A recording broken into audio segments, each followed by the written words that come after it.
In this video here, we're going to take a look at loss of kinetic energy. Now, we can solve problems that ask us to find the change in kinetic energy due to an impact or the application of an impulse. So the loss of kinetic energy due to impact is given as the following.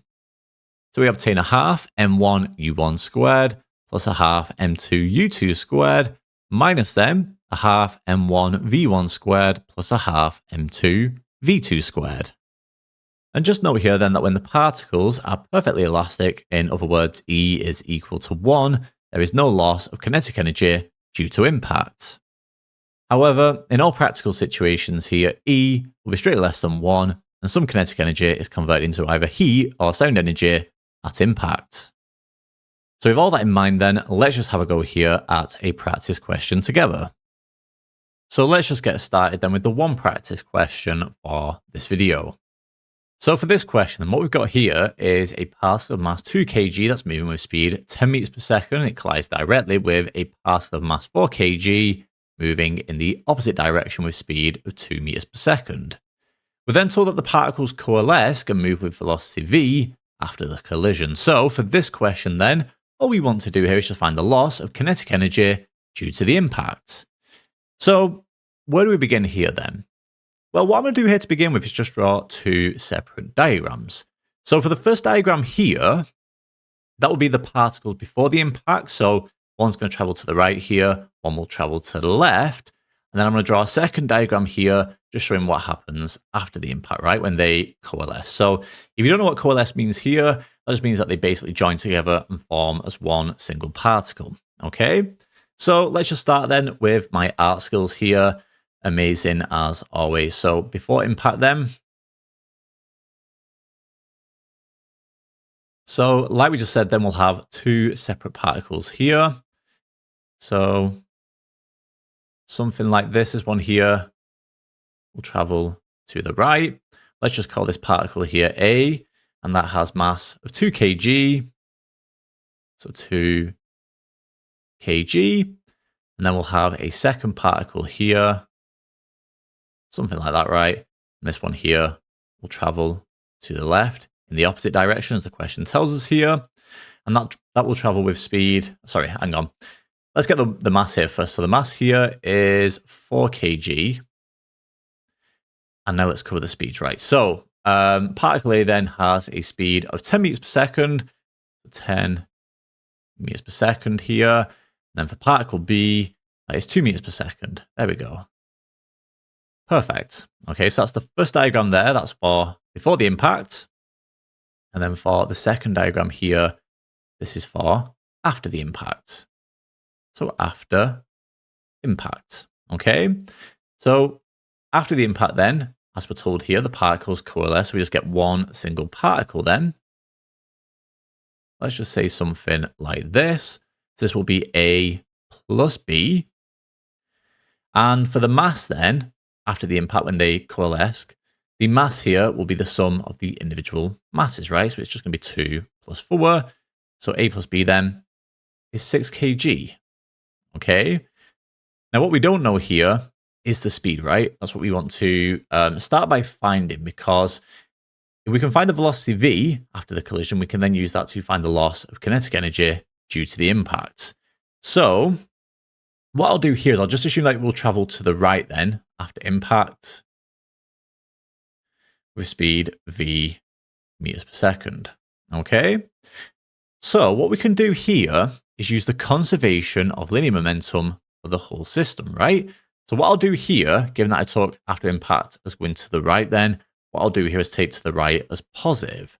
So taking to the right as positive here, what do we get then?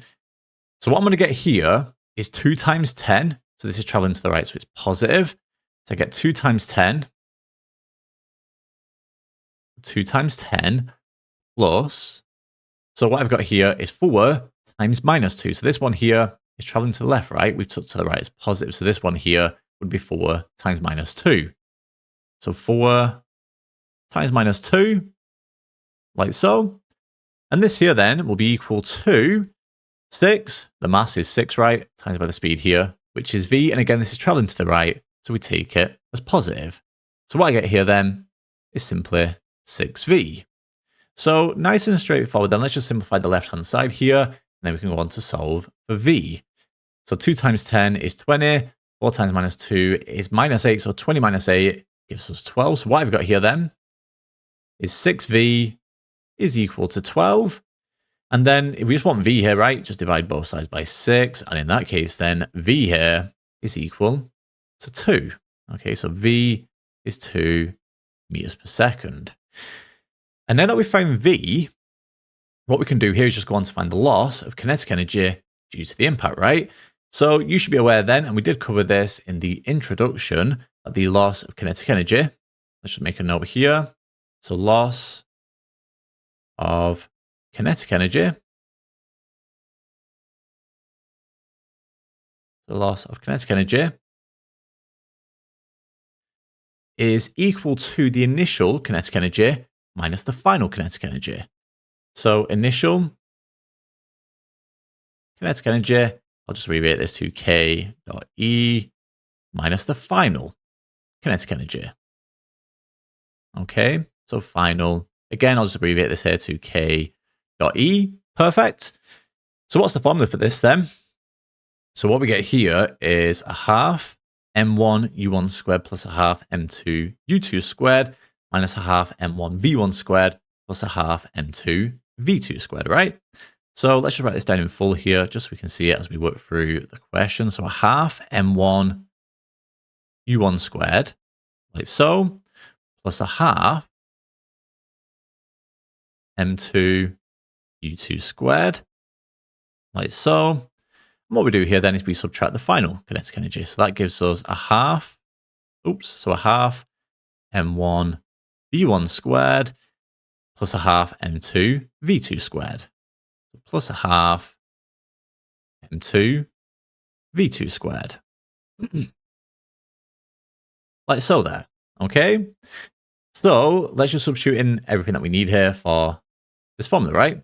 And this would give us the loss of kinetic energy. So what do we get here then? So what we get here is a half times m1. So m1 here is 2. So half times by 2 times by u1 squared. So u1 here would be 10. So obviously u1 squared is 10 squared.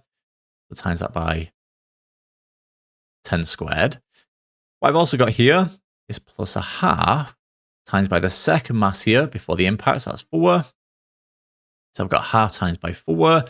And then we times this here by, so we technically times this by minus 2 squared because it's going in the opposite direction. But obviously, if you square a negative number, it's positive anyway. So it doesn't really matter, but technically it should be minus 2 squared like that. Okay.